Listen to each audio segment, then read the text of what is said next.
প্রেম করা অবস্থায় হাজার হাজার মাইল হাত ধরে হাঁটলো হ্যাঁ তখন মেহনত লাগে না, তখন আর এখন? মনে হয় যে রাস্তা আরো বড় হয় না কেন। আচ্ছা, আর এখন? আর যখন শরীরে জোর থাকবে না, হ্যাঁ তারপরেও তো আমি আমার পছন্দের মানুষ নিয়েই হাঁটতেছি, মাশাআল্লাহ মাশাআল্লাহ। ওইভাবে হাঁটতেছি। আব্বু অনেকে তো দূরও পারতো না।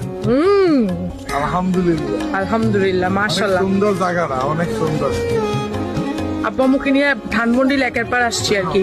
প্রেম জিনিসটা এমন বয়স এনে বড় কথা না। হ্যাঁ 50-এর প্রেমী 50-এর পরে, 50-এর পরেই আসল প্রেম বোঝা যায়। 50 বছরের পরে প্রকৃত প্রেম দেখা দেয়। ও মাই গড। কারণ আগেরটা ছিল যৌবনের প্রেম, হ্যাঁ এখনেরটা হইলো মানে মহাব্বতের প্রেম, আত্মার প্রেম। আত্মার প্রেম। আমি কি বুঝাইতে পারছি? হ্যাঁ পারছো। এখন এখন যেটা ভালোবাসি বা ও ভালোবাসে, হ্যাঁ এটাই রিয়েল লাভ। তোমরা যেটা ট্রু লাভ কও, ওইটা টুরু লাভ না। এটা ট্রু না, ওটা হলো যৌবনের তাড়না। আচ্ছা এখন যেটা হইতেছে বুড়া বয়সে, হ্যাঁ আমি ওরে দেখি, ও আমারে দেখে, হ্যাঁ একসময় ছেলে মেয়েও কাছে থাকে না। হ্যাঁ স্বামী স্ত্রীর এই বন্ধনটাই হইল প্রকৃত ভালোবাসা, প্রকৃত স্বামী স্ত্রী।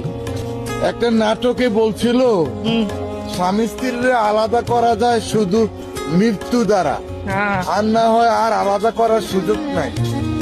বুঝছো? বুঝছি। এটাই হলো বাস্তবতা। এই জন্য জামাই বউ দুজনই হচ্ছে দুজনের প্রতি পারফেক্ট হইতে হবে, লাইক আমার বাবা মায়ের মতো। মাশাআল্লাহ বলতে ভুলবালা, সবাই কমেন্টে মাশাআল্লাহ বলো। মাশাআল্লাহ। শুরুর যে প্রেমটা ছিল, যদি শেষ বয়স পর্যন্ত না আসতো, না টিকতো, এই ধৈর্যটা যদি না থাকতো, তাহলে প্রকৃত প্রেমটা পূর্ণতা পেত না। ভালোবাসার আগে বিশ্বাস প্রয়োজন, বিশ্বাসের আগে ধৈর্য প্রয়োজন, তাহলেই ভালোবাসা পূর্ণতা পায়।